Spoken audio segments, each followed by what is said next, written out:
You know, I've been thinking for a long time about what is going on with this country.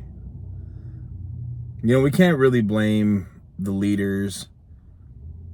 We can't, like, people are saying, oh, it's the leader's fault. We have a bad president.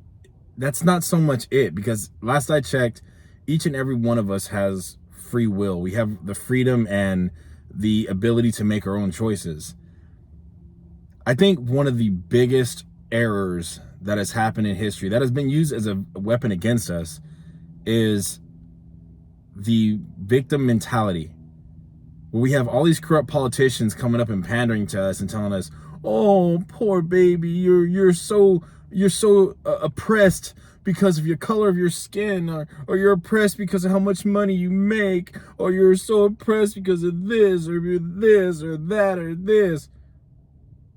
But they haven't done anything to solve those issues. They're just pretending to empathize with us. And then we sit there and go, oh, see, someone cares. But they're not doing anything. That is absurd. Like sitting in a hospital waiting room, and you're waiting to be seen by a doctor, and doctor comes out and goes, wow, you look sick. We're definitely going to take care of you. You're like, okay. 3 days later, you're still waiting, but you got your hopes up. You're like, it's okay because the doctor's going to come get me. That's how ridiculous that is. These politicians have the power and ability to change the way our schools are. Think about it. For most of you guys listening right now, I'm willing to bet that the majority of you have not learned how to properly use a credit card while you were in school. I'm willing to bet that most of us in public schools, if not all of us in public schools, or most of you guys who are listening, I'm willing to bet that you guys had many days where you guys are watching random videos that sometimes had nothing to do with the subject you guys are learning. But I can guarantee you that in these high-end private schools where the elite are taking their kids to school, guarantee you they're not doing that. Think of the narrative that we had when we were growing up in school. The narrative was get a good education so you can get a good job, in parentheses, working for someone else, in parentheses. The only times you really heard that you could be whatever you wanted to was realistically in elementary school, or if you are like one of the star athletes in the school or the star mathematician in the school. But the narrative that private school and elite students learn is get a good education so you can own your own business. The mentality is different. They teach their kids how to run the world and run businesses. They breed them and teach them and raise them for success. And there's nothing wrong with that. That's great. You definitely want your kid to become the best they can become. But why did I bring all this up? Because what causes this kind of stuff? A victim mentality causes this kind of stuff. It is definitely a big problem when we are out there and complaining, crying, and saying we're victimized. I'm black, but I am so sick and tired of hearing people in my racial community saying, "Oh man, I hate it, man. The government's racist. The government's racist." Do something about it. If you really think the government is that racist and hindering you so much, do something about it. Then they might say, well, what can we do? That nothing ever works. That's not true. When Dr. King did a peaceful protest in the Million Man March, guess what? Stuff got done. They didn't burn a single building. They didn't destroy or riot anything. In fact, it was the racist Americans back then. I'm not going to say white people because there are other people there as well. And I'm so sick and tired of people demonizing white people by saying, oh, they're inherently white. Well, guess what? In the Emancipation Proclamation, there is not a single black signature. Those are white people that made that happen.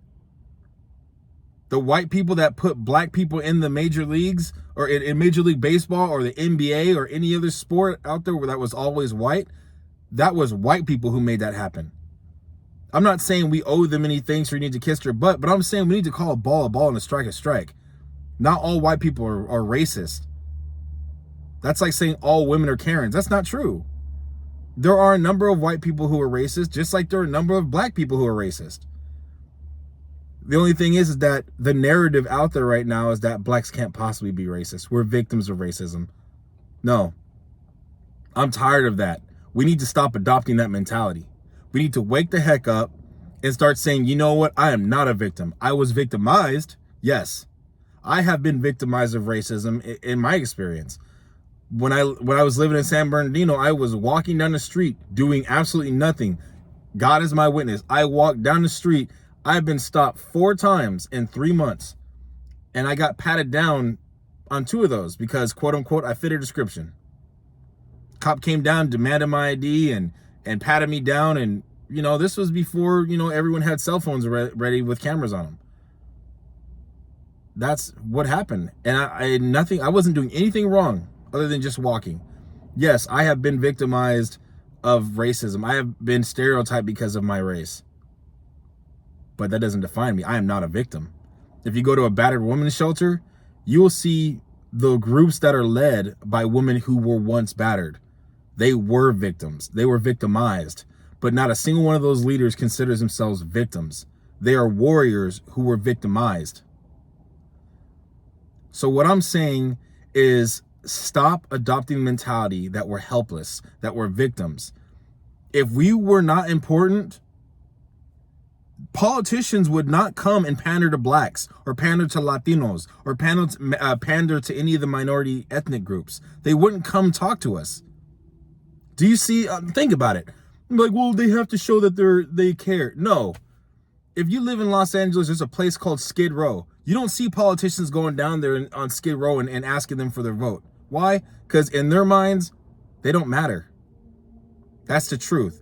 In the minds of those politicians, the homeless don't matter because they're not going to vote, or they're least likely to vote or make a difference. They're not going in the jails and pandering to those people and saying, hey, will you guys please vote for me? They don't care about them because their voices don't matter to them. They don't have any effect. But who do they come to? They go into urban areas with a bunch of black people in the background. They make sure they get a bunch of black people in the background to say, see, I like black people. That's letting you know right there. That's confirmation that our voice is a lot stronger than they want you to believe. But we're so divided against each other, we can't see that. Men are by the waves, or men in waves are leaving their women. We are having kids and leaving these women and don't even try to be there for them. It's one thing if you're trying to be there for your child and the mother of your child is just not allowing you to be there. That's a whole different story. But for those who have children with women who will allow you to have a relationship and you're not being there, all you're doing is helping those racist elites. I'm not talking about all elites. I'm talking about just the ones who are racist and don't want anyone who's not their ethnic group to rise up and help lead the world. You're helping them do what they set out to do. Little boys need men to teach them how to be men. Because if you won't do it, the streets will. And the streets have no idea what they're doing. That's why you have all these different versions of men, all these different versions of women.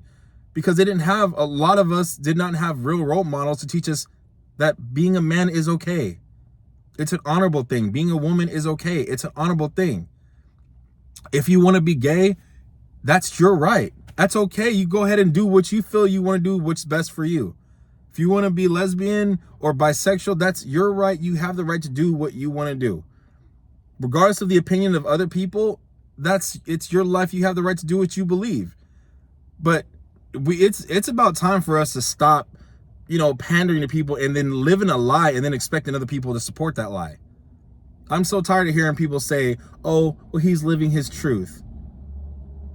Truth is truth regardless of your opinion. Truth is the definition of truth. Truth is things as they were, as they are, and as they will be. Truth is truth, period. Me saying I agree with that doesn't make a truth more truthful.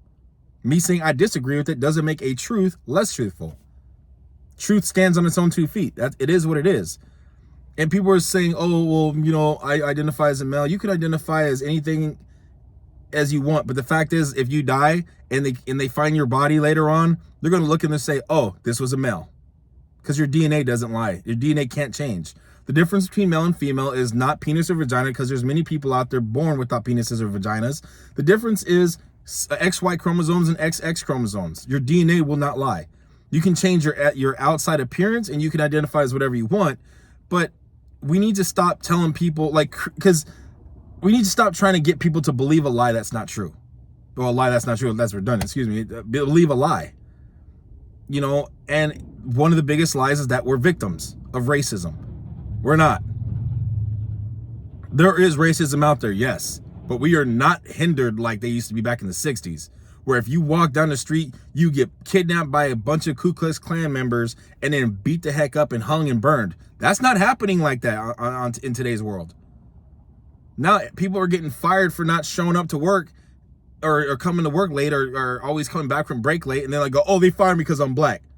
Are you sure? Like, is it really because you were black, or is it because you just were a crappy employee? If a white cop shoots a black man, that doesn't mean it's always a racist shooting. Sometimes it was just the fact that that person who happened to be black did something dangerous to the cop or did something stupid and the cop shot him. Unless you have been in a police officer's training or as a veteran's training, you have no idea what it feels like to not know what a person has on them. You're trying to do your job and you have a split second to determine whether or not you're going to live or go home. The point is, in a metaphorical illustration, everyone can do a waitress's job until you are a waitress or a server. It's not as easy as you think until you actually do it. You might think it's easy. Once you do it, it's not easy. You find out it's really hard. So quit trying to assume that you know the duties of a cop who shot somebody. Quit thinking that just because a cop is white, that he's racist. Quit thinking that just because somebody puts on a badge that they're power hungry and they're going to demand a bunch of stuff and take advantage of your rights. Not all cops do that. There are a lot of cops that do, yes. But each and every officer deserves a fair shake.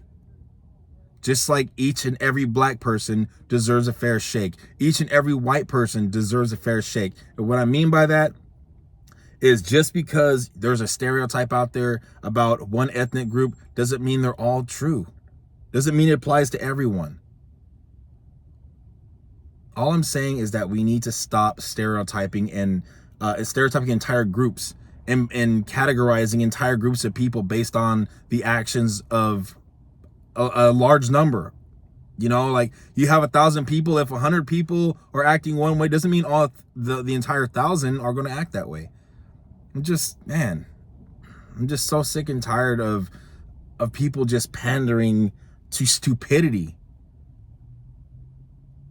Stop telling your infant children, or stop talking for your infant children saying, oh, my infant child is non-binary. That's dumb. You're raising a child to be something they may not want to be, just so you can look like you care. That's as absurd as going out of your way to adopt a child in Africa just to say you like black people. That's stupid.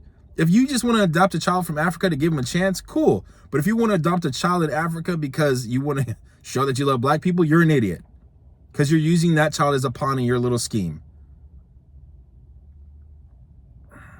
Lastly, on another note, stop giving kids fourth place trophies. Trophies are for winners. Participation, you give certificates. There's nothing wrong with a certificate. It says I was here and I participated. That's cool. But if you give people trophies, you give them the false narrative that everyone gets the job, everyone wins. No, because those are the type of kids, you raise kids like that, those are going to be the type of kids that end up shooting up an entire workspace because they didn't get the job that they wanted and they think they were entitled to. And going back to what I was originally saying, like about racism and stuff like that, I would never want to get a job because of the color of my skin. I want to get a job because I was the best man for the job. I don't want anyone to hire me because my skin is black or brown. I don't want to be hired for that reason. I want to be hired because I was the right man for the job. I get why affirmative action was out, because it was a different time back then. And there are some people who do need affirmative action applied in their company because they just don't care about mixing races or having a diverse ethnic group. But I'm saying is just, please, let's wake up. Let's get this country back. If you don't like the leadership of this country, why don't you run? Maybe you could do a better job.